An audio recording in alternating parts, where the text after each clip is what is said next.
Programme में आपको खुशामदीद कहते हैं। मैं असदुल्ला खान हूँ। आज राना सनाउल्लाह साहब को गिरफ्तार करने के लिए उनके नाकाबिले ज़मानत वारंट गिरफ्तारी जारी हुए। एंटी करप्शन में उनका केस चल रहा है। उन पर कुछ प्लॉट्स बतौर तोहफा वसूल करने या बतौर रिश्वत वसूल करने का इल्ज़ाम है। और राना सनाउल्लाह साहब की गिरफ्तारी के लिए जब रावलपिंडी पुलिस यहाँ इस्लामाबाद पहुँची तो इस्लामाबाद पुलिस ने मुबैना तौर पर उनसे ताउन नहीं किया और कहा ये कि आपका के पास जो वारंट गिरफ्तारी है इसमें तो फैसलाबाद का एड्रेस लिखा है, तो जाइए जाकर उनको फैसलाबाद से गिरफ्तार कीजिए, यहाँ आप क्या लेने आए हैं। तो राना सनाउल्लाह साहब की गिरफ्तारी की कोशिश की गई, वो गिरफ्तार नहीं हो सके। इस पर ज़ाहिर है हुकूमत ने ये इल्ज़ाम लगाया कि जी राना सनाउल्लाह साहब को ये गिरफ्तार करना चाहते हैं ताकि अपने लॉन्ग मार्च का रास्ता हमवार कर सकें। तो इस पर सियासत भी हो रही है, कानूनी चीज़ें भी साथ साथ चल रही हैं। दूसरी तरफ तहरीक इंसाफ के रहनुमाओं की गिरफ्तारियों का सिलसिला भी शुरू हो चुका है। कल कुछ लोगों को गिरफ्तार किया गया, कुछ पर छापे मारे गए। तो आज ये जवाबी कार्रवाई भी दिखाई देती है कि राना सनाउल्लाह को भी गिरफ्तार करने की कोशिश की गई। तो ये मामला कहाँ जाकर हल होगा। दूसरा, लाहौर में बड़ी इंपॉर्टेंट डेवलपमेंट हुई है। शहबाज शरीफ और हमजा शहबाज का एक 16 अरब रुपए की मनी लॉन्ड्रिंग का केस चल रहा है कि उन्होंने अपनी कम आमदन वाले मुलाजमीन के नाम पर जाली अकाउंट्स बनवाए और उसमें 16 अरब रुपए की ट्रांजैक्शंस हुई। आज FIA प्रोसिक्यूटर ने यह कहा है अदालत में कि जी हमें शहबाज शरीफ और हमजा शहबाज के इस मनी लॉन्ड्रिंग में मुलव्वस होने के बराह रास्त कोई सबूत नहीं मिले। तो प्रोसिक्यूटर ने वाज़ेह मौक़िफ़ इख्तियार कर लिया है और कहा है कि no direct evidence is found in this case Shehbaz Sharif और हमजा के खिलाफ। तो ये मामला क्या है, कहाँ जाएगा। इसमें जो 64 सफ़ात का चालान है उसमें उस वक्त की FIA ने, जो इस हुकूमत से पहले की FIA थी, एक एक ट्रांजैक्शन का तफसीली जिक्र इसमें मौजूद है इस चालान में कि किस मुलाजिम के नाम पर कौन कौन से बैंक अकाउंट थे और उसमें कब कब किस किस दिन कितने कितने अरब रुपए की ट्रांजैक्शन हुई और कितने करोड़ की ट्रांजैक्शन हुई। ये पूरी डिटेल्स मौजूद हैं। लेकिन आज FIA ने कहा है कि शहबाज शरीफ और हमजा के बराह रास्त इसमें इन्वॉल्वमेंट नहीं है। अब ये जो मकसूद चपड़ासी जो वफात पा गए हैं उनसे पूछिए कि उनके अकाउंट में कहाँ हैं, या बाकी लोगों से पूछिए। तो ये मामला क्या है। और इसके साथ साथ हम ऑडियो लीक्स पर आज भी प्रेस कॉन्फ्रेंसेज होती रही हैं, सियासत होती रही है, बयान दिए जाते रहे हैं। इमरान खान का बयानिया, उनकी लॉन्ग मार्च की जो कॉल है या उनकी जो सियासी जद्दोजहद है उस पर ये कितना असर डाल सकता है, इस पर हम गुफ्तगू करेंगे। और ज़िमनी इंतखाबात से हुकूमत एक मरतबा फिर तहरीक इंसाफ का कहना है कि फ़रार इख्तियार कर रही है सैलाब का बहाना बनाकर और एक सियासी जमात के मुतवक्के या मुमकिन धरने को या लॉन्ग मार्च को बुनियाद बनाकर। तो आज इस पर तज्जिया हासिल करेंगे इस सारी सूरत हाल पर। मेरे साथ स्टूडियोज़ में राजा आमिर अब्बास साहब मौजूद है। माहिरा का बहुत शुक्रिया साहब, खुश आमदीद। हबीब अकरम साहब हमारे साथ मौजूद हैं, सीनियर तजज़ियाकार हैं। हबीब साहब बहुत शुक्रिया। और आमिर रज़ा साहब हमारे साथ मौजूद हैं, सीनियर तजज़ियाकार हैं। आप सबका बहुत शुक्रिया। मैं शुरू करता हूँ राना सनाउल्लाह से। राजा साहब ज़रा ये बताइए कि क्या उनकी गिरफ्तारी जो है वो इस केस में आपके इल्म में है कि उन पर एक एंटी करप्शन में एक मुकदमा चल रहा है कि उन्होंने एक 2 प्लॉट्स जो हैं वो ले रखे हैं, लेकिन गिरफ्तारी का तरीकाकार ठीक था। इस्लामाबाद पुलिस ने अपनी जिम्मेदारी पूरी की है। ये कहा गया कि जी फैसलाबाद से जाकर उनको गिरफ्तार करें, वहाँ पर लिखा है। तो ये ऐसा ही होता है कानून में? देखिए, वो पहली बात तो है कि पंजाब पुलिस को पता होना चाहिए कि इस्लामाबाद में जोन से हैं यहाँ पे वारंट्स मनसूख किए जाते हैं। वारंट्स के तहत गिरफ्तारी नहीं होती है। हाल ही आपने देखा कि जिसके 5 साल से वारंट्स थे, जो कि मफरूर था, जो इलाज के बहाने से एक वज़ीर आज़म के जहाज़ पे गया, फिर वज़ीर आज़म के जहाज़ पे आया और उसको अरेस्ट नहीं किया गया। वो वारंट्स उसके जोन से थे, परपेचुअल थे, वो मनसूख कर दिए गए, हल्फ दे दिया गया, मिनिस्टरशिप दे दी गई। उससे पहले आप देख लीजिए कि इस्लामाबाद में मरीम बीबी का केस था, वो भी हो गया, अभी आपने और बताया। और पंजाब पुलिस मैं समझता हूँ कि गालिबन इतनी सीरियस है भी नहीं कि वो इसको इस अंदाज़ में पकड़ने के लिए आई। पकड़ने के लिए आने के लिए जो कानूनी तरीक़ाकार होता है कि जब आप दूसरे सूबे से किसी की कस्टडी लेते हैं तो वहाँ के होम सेक्रेटरी से यानी कि इंटीरियर सेक्रेटरी से इनको परमिशन लेनी होती है, उनके नॉलेज में लाना होता है, और वो तो खुद इंटीरियर के मिनिस्टर हैं। तो ये एक ऐसी कार्रवाई है कि जो सिर्फ दिखावा समझा जा सकता है, जो बराए नाम पंजाब पुलिस ने एक वो किया है, अदरवाइज कोई सीरियसनेस नज़र नहीं आती। तो क्या पंजाब पुलिस को इंतजार करना चाहिए था कि वो पंजाब में दाखिल हों, उनको फिर गिरफ्तार किया जाए? ऑब्वियसली पंजाब में दाखिल हों या कहीं अगर और किसी सूबे में हैं, KP में वो जाते हैं तो वहाँ पे जाके ये करें। अदरवाइज इस्लामाबाद में आई डोंट थिंक सो कि किसी तरीके से पॉसिबल है कि राना सनाउल्लाह को यहाँ पे मौजूद आप किसी भी आप कह लें पुलिस का या किसी एजेंसी के तावन से आप उनको गिरफ्तार कर पाएँ, it seems to be next to impossible. और असल इशू की तरफ देखें कि जी पंजाब पुलिस देखे कि जी पंजाब पुलिस जो सी है उनकी जुरिस्डिक्शन तो इस्लामाबाद तक है, तो क्या पंजाब पुलिस की आंखें बंद हैं कि ये इस्लामाबाद को जो कंटेनर से भरा जा रहा है, ये कंटेनर्स क्या उड़ के इस्लामाबाद में आ रहे हैं? बाउंड्रीज तो या केपी पुलिस की हैं या पंजाब पुलिस की। ये इतने सैकड़ों के हिसाब से ड्राई पोर्ट पे तो नहीं होते कंटेनर्स, ये कहाँ से आ रहे हैं? तो there are some serious issues के जो पंजाब पुलिस को टैकल करने हैं। बाकी जहाँ तक रहा राना सनाउल्लाह की गिरफ्तारी, आई डोंट थिंक सो कि ये कोई इतना सीरियस बात है कि ना कोई उनमें कैपेसिटी है, ना उनमें कोई कैपेबिलिटी है, ना वो ये अरेस्ट कर पाएंगे मौजूदा जो हुकूमत है इसके होते हुए। सही है। तो हबीब अकरम साहब, अगर ये गैर संजीदा कोशिश है तो इससे क्या फायदा हासिल करना मकसूद हो सकता है? और आपको ये लगता है कि ये पुलिस की कार्रवाई है खाली, या इसके पीछे आपको सियासी मुहर्रिकात देखते हैं, एक सियासी कोशिश भी देखते हैं? और इससे अगर जो पंजाब हुकूमत है उसका इसके पीछे हाथ नजर आता है तो उससे वो क्या हासिल करना चाहेंगे? गिरफ्तार करके नहीं, गिरफ्तारी की कोशिश जाहिर करके।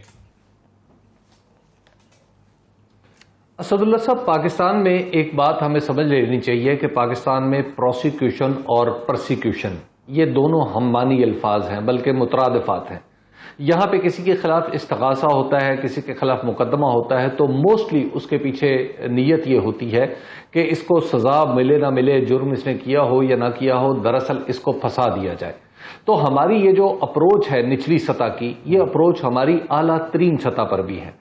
आला तरीन सतह पर भी हम देखते हैं कि इसी तरह मुकदमेबाजी बनाई जाती है। एक सियासी जमात अगर इख्तिदार में आती है तो वो अपने मुखालिफिन के खिलाफ पर्चे दर्ज कराना शुरू कर देती है, और ये बिल्कुल वही कैफियत है जो 1988 से लेकर 1990 के दौरान हमने लाहौर और इस्लामाबाद के दरमियान देखी थी। उस वक्त भी ऐसा होता था कि मोहतरमा बेनज़ीर भुट्टो के दौर में उनके एक वजीर के ऊपर कुछ इल्ज़ाम लगा और उनका वो मुल्तान आना चाहते थे, तो उनका मुल्तान आना मना कर दिया गया, और फिर एक बदिक्कत तमाम उन्हें बलूचिस्तान से होते हुए वो इस्लामाबाद के हवाई अड्डे, उस ज़माने में रावलपिंडी में हुआ करता था, तो वो बड़ी मुसीबत से फिर वहाँ से इस्लामाबाद पहुँचाए गए। तो एक महाजराई की कैफियत दोनों तरफ से बरकरार रहती थी। और आपको याद होगा उसी दौर में मोहतरमा बेनज़ीर भुट्टो की हुकूमत में नवाज शरीफ साहब के जो ख़ानदानी बिजनेस थे उनको नुकसान पहुंचाने की बाकायदा तौर पर कोशिश की गई, कभी टैक्स और कभी कस्टम और कभी कुछ और कभी कुछ। ये सारे मामला हमेशा की तरह होते रहे हैं। तो इस वक्त भी दरअसल हम जो कुछ देख रहे हैं वो, आप तो अभी नौजवान हैं, शायद आपके लिए कुछ नया हो, लेकिन आमिर जाज साहब और मेरे लिए इनमें से कुछ भी नया नहीं है।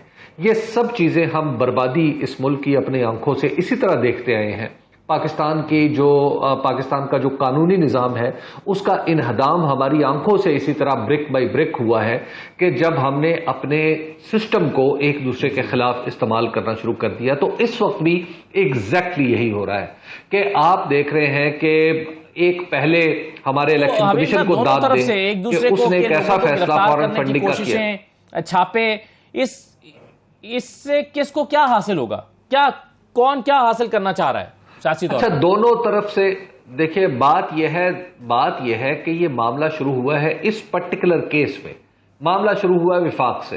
विफाक में जनाब पहले ये पकड़ लो, इसको गिरफ्तार कर लो। खुद मोहतरमा मरियम नवाज साहिबा राना सनाउल्लाह साहब की मौजूदगी में और जो वजीर खजाना की मौजूदगी में, कई वज़रा की मौजूदगी में अपनी हुकूमत को ये कह चुकी है कि आप इमरान खान को गिरफ्तार क्यों नहीं करते।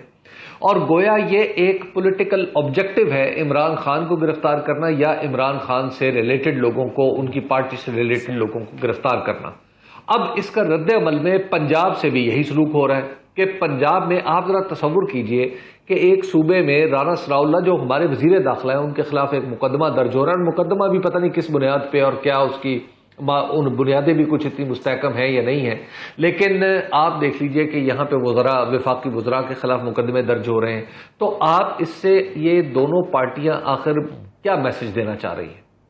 क्या ये इतने मुतहारिब हो गए हैं, इतने फासले पे चले जाएंगे, जा चुके हैं कि इनके दरमियान कोई ऐसा शख्स मौजूद नहीं है जो इन दोनों को बिठा सके कहीं पे। इसलिए ये बुनियादी, यानी ये माहौल देख के ये बुनियादी जरूरत बन गई है पाकिस्तान की कि पाकिस्तान के मालिकों के पास जाया जाए, यानी पाकिस्तान के अवाम के पास जाया जाए और उनसे पूछा जाए कि आप इलेक्शन के जरिए हमें बताएं कि कौन है हक हुक्मरानी का अहल। ये किरची किरची जोड़ा हुआ मैंडेट या फिर कोई वो सबसे बड़ी पार्टी जो इस वक्त सबसे बड़ी पार्टी है, वो इन दोनों में से कौन है जिसके पास अवाम का ओरिजिनल मैंडेट है। दस्तूर की तशरीहात के जंगल में पगडंडियों पर चलने से कोई फायदा नहीं होगा, इससे कोई मुसाफत कता नहीं होगी, हम सिर्फ अपना रास्ता खोटा करेंगे। बिल्कुल सही है। और ये बेचैनी और एक अफरा तफरी की सी कैफियत पैदा होती जा रही है दिन ब दिन। आमिर ज़ा साहब, एक अजीब व गरीब सी चीज़ हो रही है, एक बेचैनी की फ़ज़ा है और जाहिर है एक सियासी अदम इस्तेहकाम को बढ़ाने के लिए तमाम सियासी जमातें अपना हिस्सा डाल रही हैं, हुकूमत भी डाल रही है। हालांकि हुकूमत को यह सूट नहीं करता, हुकूमत को सूट करता है कि सियासी इस्तेहकाम हो ताकि मुआशी इस्तेहकाम हो और उनके ऊपर मुआशी दबाव कुछ कम हो, लेकिन वो इस बात की परवाह किए बगैर गिरफ्तारियों का सिलसिला और फिर जवाब में फिर जाहिर है हुकूमत पंजाब की तरफ से इनिशिएट हुआ है। तो ये क्या लाहेअमल बनाकर किया जा रहा है ऐसा हुकूमत की तरफ से, वफाकी हुकूमत की तरफ से? अभी अकरम साहब ने बड़ा अच्छा तारीखी तनाजुर दिया और हालात हाज़िरा की रोशनी में दिया। मैं ये समझता हूँ कि ये अलामत है कि जो आपका निज़ाम है वो चल नहीं पा रहा। अब उसमें उसकी बहुत सारी निशानियां हैं कि जो चीज़ें जो है इम्प्लोड कर रही हैं, आहिस्ता आहिस्ता जो है शिकस्त व रेख का शिकार हैं। कि सूबा बमुकाबला वफाक है और ज़ाहिर है कि ये इसमें इस बात का तयन करना है कि जी पहल जो वफाक ने की है सूबे ने की है। तो जो हमें शवाहिद मिलते हैं कि जनाब एक ख्वाहिश है कि जनाब इमरान खान साहब को जो है जेल में होना चाहिए, उनके जो करीबी रुफ़क़ा हैं उनको जेल में होना चाहिए। और ये जो ख्वाहिश है ये ज़ाहिर है कि मैं नहीं समझता कि नून लीग के हर जो है कहते हैं ना आजमाए हुए शख्स की है कि जो लोग सियासत को समझते हैं वो गालिबन इस रास्ते पे नहीं चलना चाहते, लेकिन क्योंकि मरियम और उनके इर्द गिर्द के करीबी लोगों की ये ख्वाहिश है या नवाज शरीफ साहब का जो कैंप है नून लीग में उनकी ख्वाहिश है, तो हम देखते हैं कि बजाय इसके कि आज जो है सियासी हिद्दत उसमें कमी आए बल्कि उसको बढ़ाया जा रहा है। और जैसे कि भी आपने अपने सवाल में भी कहा कि हुकूमत की जिम्मेदारी ये होती है और उसका मतलब उसको सूट भी ये बात करती है कि जनाब तनाव और कशीदगी कम हो और तजाद को आप कम करें, हल करें। यहाँ पर उल्टा बढ़ा रहे हैं। अगर वो ये समझते हैं गिरफ्तारियां करके और जी कंटेनर लगाकर और घड़े खोद कर इस्लामाबाद में और जनाब हिज़्ब इख्तिलाफ को विक्टिमाइज करके अगर वो समझते हैं कि जनाब इससे जो है रास्ता बेहतर हो जाएगा, उनके लिए मुल्क में इस्तेहकाम आएगा, मईशत बहाल होगी, तो ऐसा नहीं होने जा रहा। मुझे तो लग ये रहा है कि बाकायदा एक मनसूबे के तहत माइन फील्ड बिछाई जा रही है पूरे निज़ाम के अंदर कि जिस तरह से, और उसमें हुकूमत भी उसको, क्योंकि गालिबन इस हुकूमत को यकीन नहीं है कि अगर इंतखाबात ये कौन बिछा रहा है? मैं उसी तरफ आ रहा हूँ कि हुकूमत बिछा रही है। ये किसका मंसूबा है? नहीं है, मैं आ रहा था असद के हुकूमत जो है उसकी मुझे लग रहा है कि उनको इस बात का इत्मीनान नहीं है कि वो जो उनका इरादा है कि वो अगले अगस्त तक सितंबर तक हुकूमत में होंगे, या अगर होंगे हुकूमत में और इंतखाबात होंगे तो फिर उसके बाद भी ये जीत सकेंगे। तो ये आने वाली हुकूमत के लिए वही सूरत हाल पैदा कर रहे हैं कि जो माजी में सागदार साहब करके गए थे। आप याद करें कि इस मुल्क को जो जब पीटीआई की हुकूमत आई थी, इतना बड़ा बैलेंस ऑफ पेमेंट का क्राइसिस था, तो वो एक बार फिर आप उसी तरह कर रहे हैं। एक थोड़ा सा इस्तेहकाम आया था, बेल्ट टाइटनिंग की जरूरत थी, आप फिर जो है इकोनॉमी को ओवरहीट करने की बात हो रही है। एक मरतबा फिर जो है कोशिश की जा रही है। ये बहुत ही तशवीशनाक सूरत हाल है अगर दानिस्ता तौर पर यह किया जा रहा है सियासी फायदा हासिल करने के लिए। तो ये तो अगर आप ये कह रहे हैं कि सियासी फायदा हासिल करना है और दानिस्ता तौर पर ये माइंस बिछाई जा रही हैं, तो ये तो एक मुल्क दुश्मनी से कम नहीं होगा अगर ऐसा हो रहा है तो।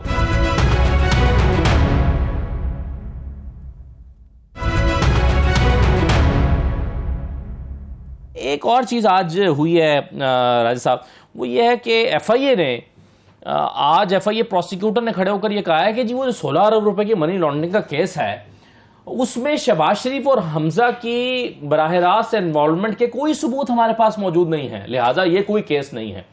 तो आप इसको कैसे देखते हैं? इसमें तो हम जो चलान हमारे सामने है उसमें यानी इस केस के बारे में कहा जाता था कि अगर किसी केस में सबसे ज्यादा सबूत मौजूद है तो वो यही मौजूद है, और उसमें शहबाज शरीफ और हमजा की तो इन्वॉल्वमेंट के सबूत ही नहीं मिले। असद, आपने अपने इंट्रो में कहा कि मुझे समझ नहीं आई कि जी ये इस हुकूमत की एफआईए और इस हुकूमत से पहले की FIA। ये FIA तो एक महकमा है, एक होती है, ये हुकूमत से पहले की FIA। प्रोसिक्यूटर बदल जाते हैं, आपकी पॉलिसीज FIA बदल जाती हैं, में DG क्या बदल फर्क जाता है? है। DG बदल जाता है। इस केस में जो हेड कर रहे थे इंक्वायरी, उन साहब की, उस ब्रिलियंट ऑफिसर की डेथ हो जाती है ऑल ऑफ अ सडन। उसके बाद जो उस वक्त के प्रोसिक्यूटर थे, उन्होंने लिख के दिया अदालत में कि जी मुझे जो DG FIA की इंस्ट्रक्शंस हैं, उसने वर्ड इंस्ट्रक्शंस यूज़ किया कि जी गालिबन वो इस केस को परसू नहीं करना चाहते। अगर वो इस केस को परसू नहीं करना चाहते, और जब ये तमाम चीज़ें हुई तो सुप्रीम कोर्ट में ये मैटर चला गया। सुप्रीम कोर्ट ने रिकॉर्ड भी मंगाया।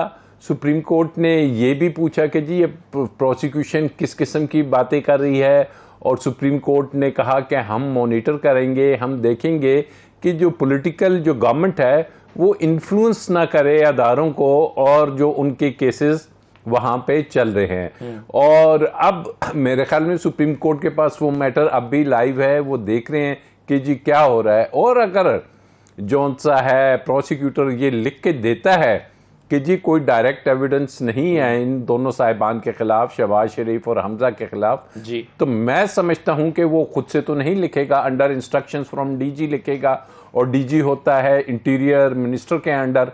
तो इसका मतलब होगा कि अगर वो राइटिंग में ये चीज देते हैं, और सुप्रीम कोर्ट जिनके पास ये मैटर चल रहा है, तो सुप्रीम कोर्ट तो फिर उस मिनिस्टर को भी बुला लेगी, उस DG को भी बुला लेगी, और उस प्रोसिक्यूटर को भी बुला लेगी।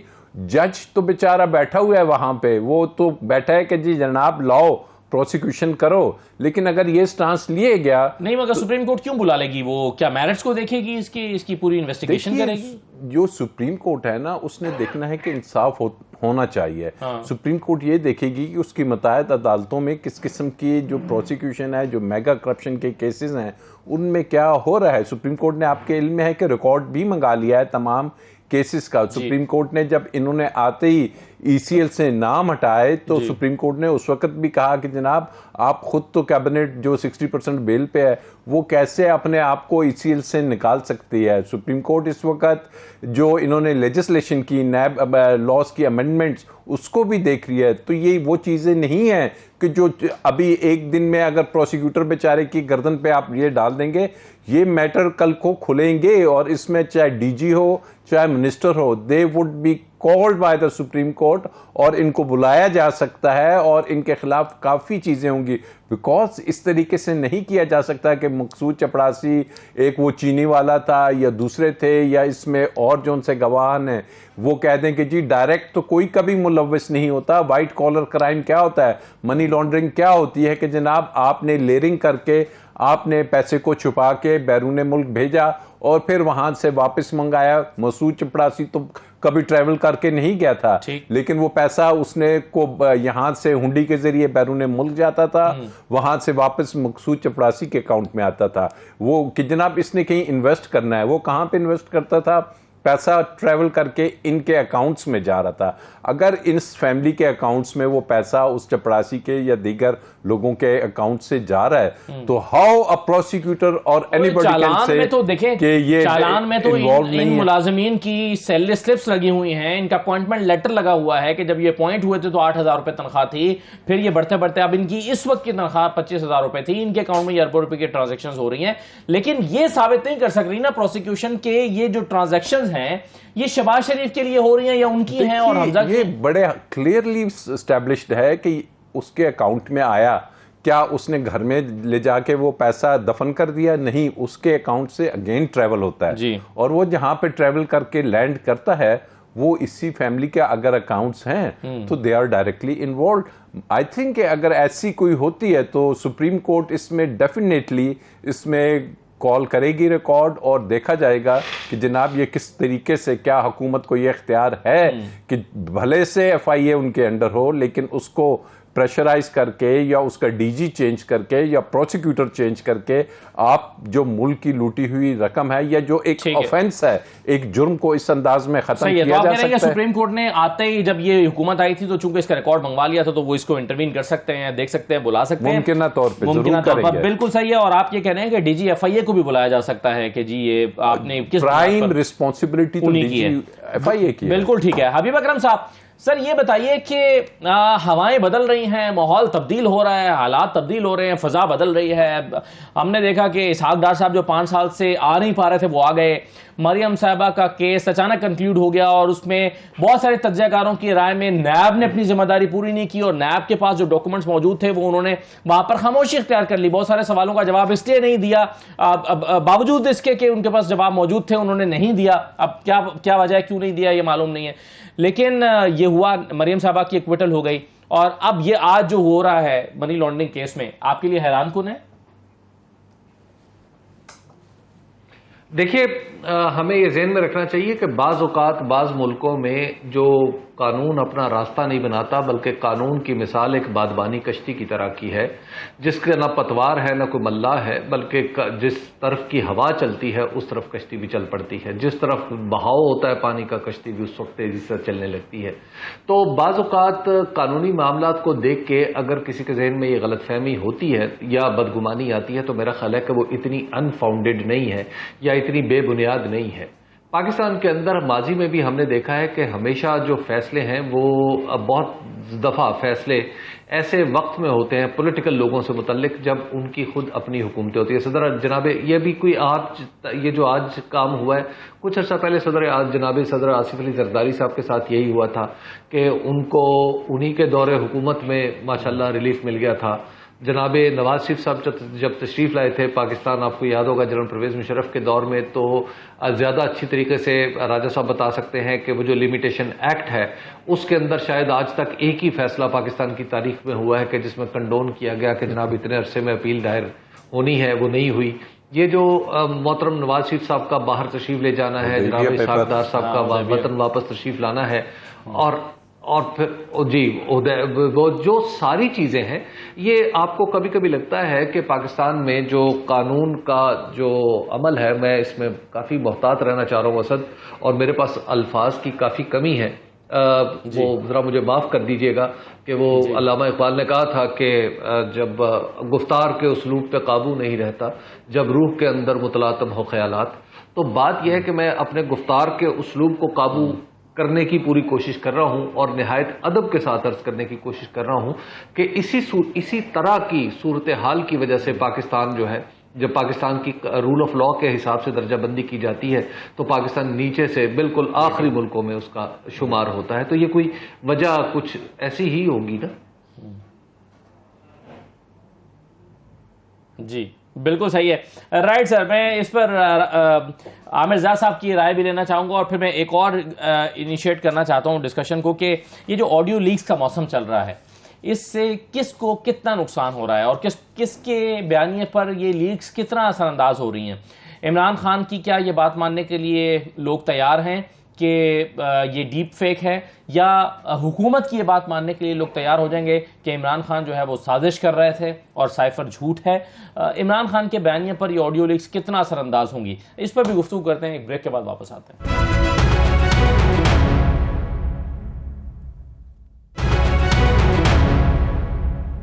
दोबारा आपको खुशामदीद कहते हैं। आमिर ज़ा साहब, ये जो ऑडियो लीक्स का बाजार गर्म है और इमरान खान की एक के बाद दूसरी ऑडियो आई है और फिर जो उनकी हालिया ऑडियो जिसमें वो मुबैना तौर पर जिसके बारे में वो कह रहे हैं कि ये मेरी ऑडियो नहीं है या ये फेक है, डीप फेक है, तो उसमें वो हॉर्स ट्रेडिंग की बात कर रहे हैं, 5 अफराद खरीदने की बात कर रहे हैं।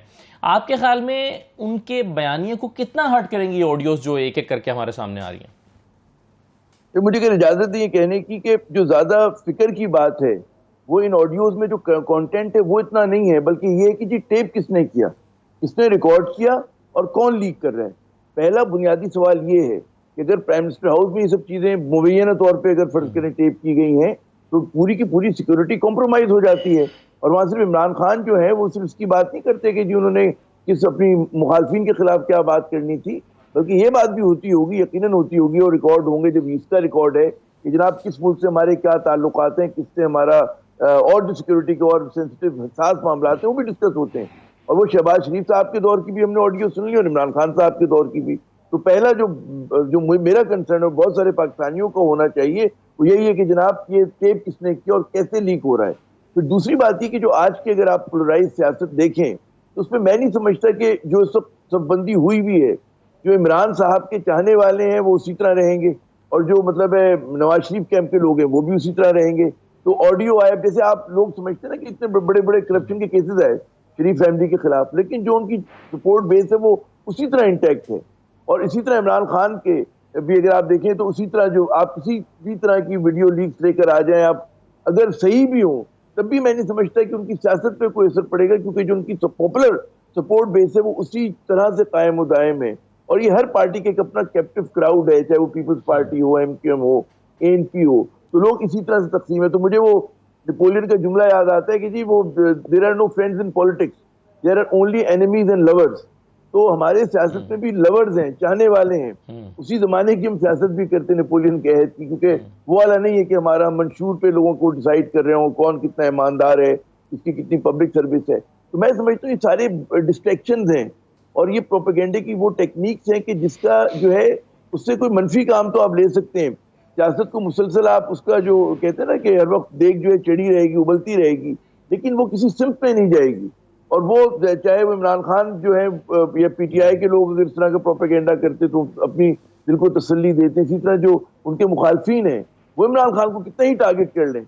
और वो अगर अब तो इल्जाम ये हो रहा है ना कि जी डीप फेक है और उसके अंदर मतलब है सही वो तो वीडियो ही जो है जाली है, तो अगर ये वाली सूरत हाल है तो मैं नहीं समझता कि इससे उनकी इमरान खान की सियासत पे रत्ती बराबर भी फर्क पड़ेगा, कोई फर्क नहीं पड़ेगा उससे। ठीक जी सही है। अगर बिल्कुल सही है। फिर आपका अगर ये एनालिसिस है कि इससे कोई फर्क नहीं पड़ेगा तो फिर जाहिर है दूसरा सवाल भी बिल्कुल वैलिड है कि फिर ये कौन कर रहा है और क्यों कर रहा है। अगर उसका क्या तज्जिया ये नहीं है कि इससे कोई फर्क नहीं पड़ेगा, फिर ये सिर्फ पॉलिटिकल पॉइंट स्कोरिंग के लिए हो रहा है। लेकिन एक चीज राय साहब, आप हर चीज जो है वो अदालतों में जा रही है। ये ऑडियोज में से भी एक ऑडियो अदालत में पहुंच गई है, वो जो 123 इस्तीफे एक साथ मंजूर किए जाने वाली दरखास्त इस्लामाबाद हाई कोर्ट से रिजेक्ट होने के बाद सुप्रीम कोर्ट में पीटीआई की गई हुई है, उसके साथ इसको क्लब कर दिया गया है कि देखें जी यहां पर तो कई वज़रा इस्तीफों की बात कर रहे हैं, स्पीकर का ये फैसला नहीं है, ये फैसला जो है ये तो कुछ वज़रा का है जो स्पीकर पर इंपोज किया गया है, तो स्पीकर का अपना इख्तियार जो है वो तो उससे साबित नहीं होता। आप क्या समझते हैं, पहले ऑडियोज की फोरेंसिक होगी, इसका सही होना तस्लीम किया जाएगा, फिर जाकर इसकी में अदालत में इसकी कोई सेंसिटिविटी होगी, क्या होगा? अच्छा, बात हो रही है डीप फेक ऑडियोज की, वीडियोज की। हाँ, जहाँ पे गवर्नमेंट ही डीप फेक हो, जहाँ पे सिस्टम ही डीप फेक हो, तो वहाँ पे आप क्या समझते हैं कि डीप फेक ऑडियोज़ या वीडियोज़ की कोई अहमियत होगी?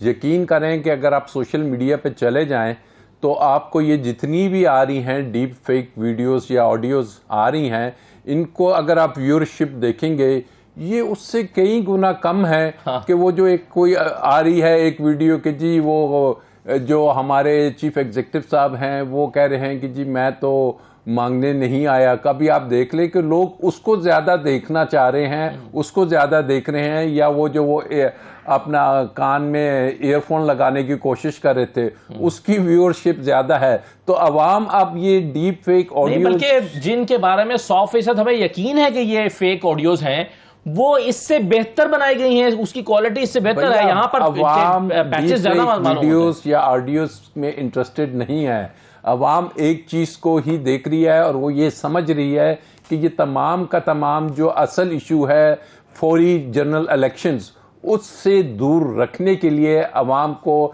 या डार साहब आए तो उस वक़्त से ये शुरू हुई कि जनाब वो इशू तो दब ही जाए और ये चीज़ सामने आ जाए जब कोई इशू आ रहा है तो ऑडियोज़ या वीडियोज़। लेकिन आवाम को इन चीज़ों से बेवकूफ़ नहीं बना पाएंगे। और जहाँ तक बात रहा अदालती, आपने कहा कि जी वहाँ पे आपको याद होगा कि सुप्रीम कोर्ट इससे पहले एक काफ़ी अरसे पहले ऑर्डर कर चुकी है कि जहाँ पे सुप्रीम कोर्ट के इवन जजेस को उनकी वायर टेपिंग होती थी और इसको सख्ती से उन्होंने नोटिस लिया हुआ है। और मां सिवाय प्राइम मिनिस्टर के किसी को इजाज़त नहीं, जब तक वो इजाज़त ना दें कि किसी की आप ऑडियो या वीडियो को टैपिंग करें। लेकिन बात यह है कि उससे पहले अभी खोसा साहब की एक बड़ी डिटेल जजमेंट आ गई कि जनाब ये ऑडियोज़ और वीडियोज़ की जो एविडेंशियली वैल्यू है कि इनकी कानूनी हैसियत क्या है, ये तो साबित किसी भी जगह पे हो नहीं सकती। This is all. ये जो सवाल है कि कौन कर रहा है और क्यों कर रहा है, इसके लिए तो इन्वेस्टिगेशन एक कमेटी बनी है ना, आपने राना सनाउल्लाह साहब इसके हेड हैं, वो तो ढूंढ रहे हैं कि क्या होगा कैसे होगा, रिपोर्ट देंगे मेरा ख्याल है चंद दिन में। देखिए मेरा ख्याल वो कमेटी मैंने भी देखा और बड़ी हाई पावर्ड वो कमेटी है और गालिबन उसमें एजेंसीज भी हैं, DGISI भी हैं मेरे ख्याल में, और मेरे ख्याल पाकिस्तान की हिस्ट्री में इतनी हाई पावर्ड नहीं होगी कि DGISI खुद एक ऐसी शायद कमेटी में हो, correct me if I am wrong, कि जिसको हेड इंटीरियर मिनिस्टर करेंगे और वो खुद बैठे हुए हैं, अमूमन उनका नुमाइंदा होता है। तो लेट्स सी कि जनाब वो कहाँ से ये इसको कैसे करते हैं इन्वेस्टिगेट और क्या पोजीशन है। अल्टीमेटली चीज़ें जाती हैं अदालत में, ये ज़हन में रखिए, और वो भी सुप्रीम कोर्ट में। तो सुप्रीम कोर्ट तो फिर तिया पांचा करती है कि जनाब ये इन्वेस्टिगेशन थी, ये टाइम पीरियड था। लेकिन मसला ये है कि जब तक ये अदालत में जाएंगी तब तक कुछ और आ चुका होगा, और फिर वो अदालत में जाएगा तो सारा रश तो अदालतों की तरफ हो रहा है। आप देख रहे हैं ना कि कई, अभी आप एक केस का जिक्र कर रहे थे कि सुप्रीम कोर्ट ने उस पर नोटिस लिया था कि जी ये रद्दो बदल जो हो रहा है, और वो रिकॉर्ड मंगवा लिया था, लेकिन वो पस मंजर में चला गया क्योंकि और बहुत सारी नई चीजें आ गई हैं। तो जब इसकी बारी आएगी तो तब तक कुछ और आ चुका होगा। आप दुरुस्त कह रहे हैं। अब लगता है ऐसे है कि सारे फैसले शायद अवाम भी इंतजार नहीं करेगी कि अदालतें करें या सिस्टम करे, और फैसले जब होंगे तो मैंने पहले भी कहा है कि डर है कि फिर अवाम खुद से फैसले करेंगे, और ये फिर ना कंटेनर्स काम आते हुए आपको नजर आएंगे। हमने तो देखा इस्लामाबाद में, पता नहीं आपने देखा कि नहीं, खंदकें भी खोदी गई हैं रोड्स के बीच में। तो ये चीजें किस तरफ ले जाया जा रहा है मुल्क को। ये जो पाकिस्तान के सेन माइंड्स हैं, इट्स हाई टाइम कि वो इसको सोचें, समझें, संजीदा बुनियादों पर सोचें, और कि बच्चों का खेल बना छोड़ा है, इसको इस चीज से बाहर निकालें और असल इश्यूज की तरफ आएं कि जनाब ये डीप फेक को छोड़ें, पाकिस्तान के गरीब का मसला देखें, इकोनॉमी का और पार ऑफ वोट का देखें, और इलेक्शंस की तरफ जाएं। हबीब साहब, बहुत सारे लोग ये यकीन करने के लिए तैयार नहीं है कि ये सारा हैकर का किया धरा है, और ये कोई हैकर है, उसने ये सारी ऑडियोज की हैं और अब वो एक एक करके जारी कर रहा है। और ये भी मानने के लिए तैयार नहीं है कि जो इमरान खान की ऑडियोज जारी हो रही हैं वो उसी तरफ से हो रही हैं जो जहां पर हुकूमती लोगों की ऑडियोज जारी हुई थी। शायद ये मुख्तलिफ दोनों हैकर्स हैं, अगर हैकर्स हैं तो ये जिसने भी प्लान किया है, अगर हैकर्स का प्लान नहीं है तो वो क्या हासिल करना चाहता है इससे? कि किसी को दबाव में लाकर शराइत मनवाना मकसूद है, किसी को जो है वो, या पाकिस्तान में सियासी अफरा तफरी और बेचैनी में तो इन ऑडियोज के आने के बाद इजाफा ही हुआ है स्टेबिलिटी की बजाय। देखिए असद साहब, आप जब देखते हैं किसी भी मामले की तफ्तीश करते हुए या उसकी तहकीक करते हुए कि आखिरकार इससे फ़ायदा किसको हो रहा है, इमरान खान की जो भी ऑडियोज़ आ रही हैं या जिस अंदाज में भी पेश की जा रही हैं, वो एक पहले तो वो ऑडियो आती है और उसके बाद ही एक हुकूमती प्रेस कॉन्फ्रेंस हो जाती है जो उसके मंदरजात के ऊपर होती है कि जनाब देखिए इमरान खान ने ये कर दिया, देखिए इमरान खान ने वो कर दिया। और अब इमरान खान साहब की तरफ से ये तासुर दिया जा रहा है, या कई बात तो बिल्कुल वाज़ेह लफ्ज़ों में कही गई है कि ये या तो फेक हैं या फिर इनकी कांट छांट करके इनके फिक्रे इधर उधर से जोड़े गए हैं। यहाँ पर सवाल वो है जो आमिर ज़िया साहब ने उठाया है, वो ये है कि क्या पाकिस्तान के वज़ीर आज़म हाउस के अंदर होने वाली गुफ्तगू क्या इस तरह गली गली घूमती फिरेगी? क्या अंदर होने वाली बातचीत जो डेफिनेटली हर मसले पर यकीनन वहाँ पे मुख्तलिफ आरा पाई जाती होंगी, और फिर हो सकता है किसी एक मौक़िफ़ के ऊपर इकट्ठे तमाम आरा कहीं एक मौक़िफ़ पे बहस तमहीज़ के बाद आएँ। तो अब अगर किसी एक मौक़िफ़ से पहले होने वाले प्रोज एंड कॉन्स की गुफ्तगू हम इस तरह सामने ले आएंगे तो उसके बाद क्या होगा? पाकिस्तान के ऊपर कौन एतबार करेगा? पाकिस्तान के सिस्टम के ऊपर कौन भरोसा करेगा? अब फिर ये पाकिस्तान के अंदर पाकिस्तान के वज़ीर आज़म हाउस की क्या हैसियत रह जाएगी? ये मुझे नहीं लग रहा कि ये हैकर्स का काम है। मुझे लग रहा है कि ये जो हैकर्स हैं, ये नाम दिया गया है किसी को हैकर का, ये बुनियादी तौर पे डेटा रिलीज है या डेटा की चोरी है। इन दोनों में से कोई एक काम है जो अक्ल सलीम जिसको मानने के लिए तैयार होती है। मैं कोई तहकीककार नहीं हूं, मैं कोई बिल्कुल सही। तो एक ब्रेक लेते हैं और ब्रेक के बाद बात करते हैं।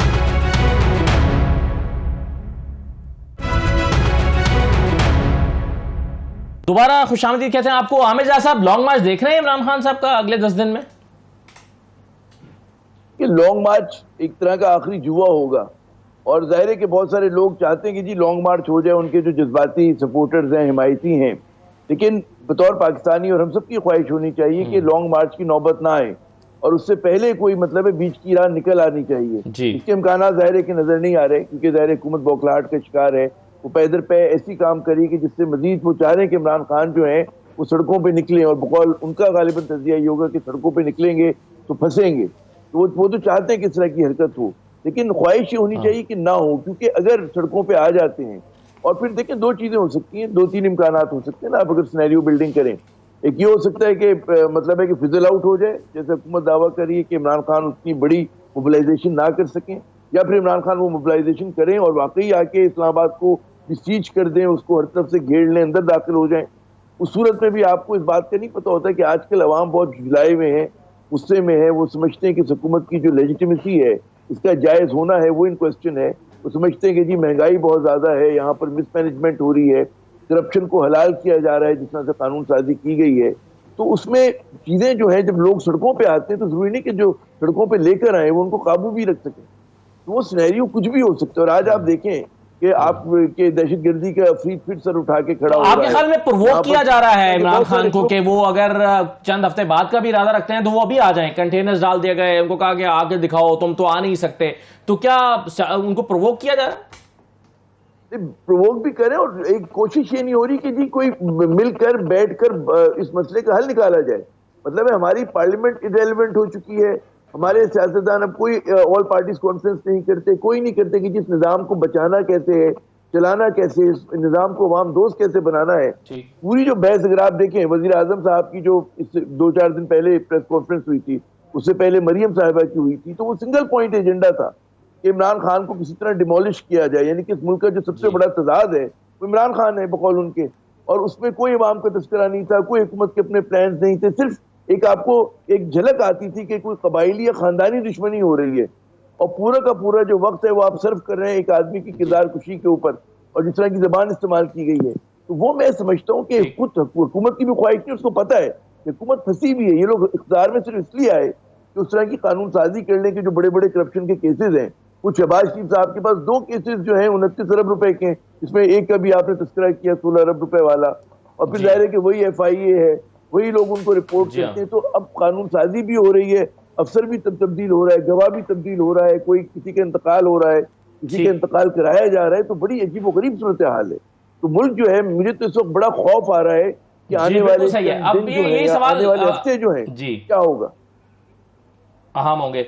ठीक है हबीब अकरम साहब, ये दो चीजें एक तो ये बताएं कि लॉन्ग मार्च आपको नजर आ रहा है, और इमरान खान जो है वो क्या लॉन्ग मार्च करके आखिरी जुआ खेलने जा रहे हैं? और दूसरा ये कि 16 अक्टूबर वाला जो ज़मीनी इलेक्शन है, ये क्या वाकई हुकूमत मुश्किल में है और नहीं उतरना चाहती इसमें, जो तासुर मिल रहा है और जो PTI इल्जाम लगा रही है? देखिए, जो बार बार जिस अंदाज से मुलतवी किए जा रहे हैं इलेक्शन, कभी बनामे सैलाब, कभी बनामे कुछ और, तो मामला यही लग रहा है कि हुकूमत एक्चुअली इन इलेक्शन से गुरेज करना चाहती है। उसकी वजह यह है कि एक ऐसा इमरान खान जो 8 नशिस्तों पर इलेक्शन लड़ रहा हो और फर्ज करें वो 8 की 8 जीत जाए, तो उसके बाद फिर हुकूमत की मुश्किलात में कितना इजाफा होगा। क्योंकि ये जो इलेक्शन है 8, ये बुनियादी तौर पर 3 सूबों में हो रहे हैं, यानी KP में हो रहे हैं, पंजाब में हो रहे हैं और कराची में हो रहे हैं, तो यानी सिंध में हो रहे हैं। तो अब 3 सूबों में होने वाले इलेक्शन कोई एक शख्स जीत जाता है और फिर वो हुकूमत के खिलाफ पिच्ड भी है, तो आप अंदाजा कर सकते हैं कि हुकूमती मुश्किलात में कितना इजाफा हो जाएगा और हुकूमत की साख के ऊपर कितने बड़े सवालिया निशान आ जाएंगे। तो लिहाजा हुकूमत के लिए बेस्ट रास्ता यही है कि वो किसी न किसी तरीके से इलेक्शंस को टालती चली जाए। तो देखिए, लॉन्ग मार्च जो है मुझे लगता है कि लॉन्ग मार्च होगा, लेकिन अगर आप मुझसे पूछेंगे क्या लॉन्ग मार्च होना चाहिए, तो मैं कहूंगा कि हरगिज नहीं, लॉन्ग मार्च नहीं होना चाहिए। लॉन्ग मार्च के जरिए हुकूमत को गिराना कोई ऐसा तर्ज अमल नहीं है कि जिसकी तारीफ की जा सके, लेकिन इसके बावजूद अगरचे इस हुकूमत का प्रॉब्लम यह है कि ये हुकूमत अदम एतमाद के बाद वजूद में आई है। यानी सबसे बड़ी पॉलिटिकल पार्टी इस वक्त ऐवान में मौजूद नहीं है। और नहीं, मगर आप कह रहे हैं हबीब साहब के लॉन्ग मार्च के जरिए से हुकूमत को गिराना दुरुस्त तर्ज अमल नहीं है, लेकिन क्या अगर ये लॉन्ग मार्च होता है तो हुकूमत गिराने में कामयाब हो सकते हैं इमरान खान? मुझे अब लगता है कि अगर इमरान खान का लॉन्ग मार्च का हजम एक खास हद से बढ़ जाता है तो शायद ये हुकूमत अपना वजूद बरकरार नहीं रख पाएगी। उसकी वजह यह है कि कराइन जो बता रहे हैं वो यही है कि जिस तरह इस्लामाबाद का यानी खुद को महसूर कर लिया गया है इस्लामाबाद के अंदर, ये इस बात की इंडिकेशन है कि हुकूमत के पास इस से निमटने का कोई और रास्ता नहीं है सिवाय इसके कि कुछ पत्थर रख दिए जाए, कुछ कंटेनर रख दिए जाएं या कुछ इस तरह का और मामला कर दिया जाए। एक बार अगर ये लॉन्ग मार्च वहां पहुंच गया तो शायद हुकूमत के पास कुछ ज्यादा चांसेस नहीं रहेंगे। सही है। अच्छा, एक तरफ इमरान खान को कि लॉन्ग मार्च की हवाले से बात हो रही है, दूसरी तरफ इमरान खान को नाअहल करने का भी एक फैसला महफूज हुआ है तोशाखाना के हवाले से इलेक्शन कमीशन में ऐसा। अब उसमें मामला ये है कि 62(1)(f की डिक्लेरेशन जो फैसल वाडा के खिलाफ आई थी इलेक्शन कमीशन की, वो आजकल सुप्रीम कोर्ट सुन रही है और उसमें चीफ साहब ने ये रिमार्क्स दिए हैं कि ये डिक्लेरेशन सिर्फ कोर्ट ऑफ लॉ ही दे सकती है। तो इसका मतलब क्या हुआ कि 62(1)(f की तोशाखाना वाला है, वो अगर फैसल वाडा में ये डिसाइड हो जाता है तो फिर इमरान खान भी सेफ हो जाएंगे कि उनकी डिक्लेरेशन इलेक्शन कमीशन तो नहीं दे सकेगी नाअहली की। जी असद, दो पार्ट्स हैं आपके सवाल के। पहला तो है लॉन्ग मार्च का। जी, तो लॉन्ग मार्च, ये असल में समझने की बात है कि लॉन्ग मार्च है क्या। लॉन्ग मार्च ये है कि जी जनाब, एक तरफ तमाम वो कुव्वतें जो स्टेटस को बरकरार रखना चाहती हैं, जो मुल्क में करप्शन, जो मुल्क में एक ऐसी हुकूमत के जो जोड़ तोड़ की हो, जो मुल्क में ऐसे इलेक्शंस जो कि रिग्ड हों, वो चाहती हैं कि वो सिस्टम बरकरार रहे। और इमरान खान साहब कोशिश कर रहे हैं कि नहीं, अब हमने इस सिस्टम से निकलना है कि यहाँ पे ऐसी आज़ादी ना हो कि करप्शन की आपको कानून बना दिए जाएं कि जी करप्शन लीगलाइज हो गई। यहाँ पे ऐसा इलेक्टोरल सिस्टम ना हो कि जनाब इलेक्शन कमीशन जो मर्जी चाहे, जिस अंदाज में मर्जी चाहे इलेक्शन करवाए। यहाँ पे ऐसी हुकूमत ना हो कि जो खुद से अपने केसेस को ख़त्म कराए। तो इसको तोड़ने के लिए, इसको ख़त्म करने के लिए क्या एक हम जिसको समझते हैं कि रूटीन से जाके इसको ओवरकम करेंगे, यकीनी तौर पे वो कुव्वतें स्टेटस को वाली नहीं चाहेंगी, प्रोलॉन्ग करना चाहेंगी। लेकिन जो इमरान खान का फोकस है, वो फोकस लॉन्ग मार्च से ज़्यादा उनका है कि जी एक ऐसा इलेक्शन हो जाए जो कि इलेक्शन फ्री, फेयर और फौरन हो। ये ना हो कि जी अगले 8 महीने या 9 महीने प्रोलॉन्ग होता जाए। तो एक आध माह वो देखेंगे या 15 दिन या 20 दिन, अगर कोई पॉजिटिव रिजल्ट्स आते हैं कि जनाब ठीक है ये चेंजेस हो गई हैं, अब ये है, तो हुकूमत तो 2 सीटों पे ही खड़ी है ना। तो मुमकिन तौर पे ये चीज़ ना हो और इलेक्शन कमीशन बहुत इंपॉर्टेंट है। अदरवाइज मुझे लगता है कि इस चीज़ की शायद इमरान खान साहब अफोर्ड नहीं करेंगे कि 8-9 माह तक आप इंतजार करें और फिर इलेक्शन। आपने इसका बहुत लंबा जवाब दे दिया और 62(1)(f वाला रह गया। वो हो ही नहीं सकती जी, वो इलेक्शन कमीशन को किसी किस्म का इख्तियार ही नहीं है। चले, बहुत शुक्रिया राय साहब। अगर इलेक्शन कमीशन ने इमरान खान को नाअहल किया भी तो सुप्रीम कोर्ट में आपको मिल सकता है रिलीफ उनको। बहुत शुक्रिया तमाम मेहमानों का प्रोग्राम में शिरकत करने के लिए। जी इजाज़त दीजिए, अल्लाह हाफिज़।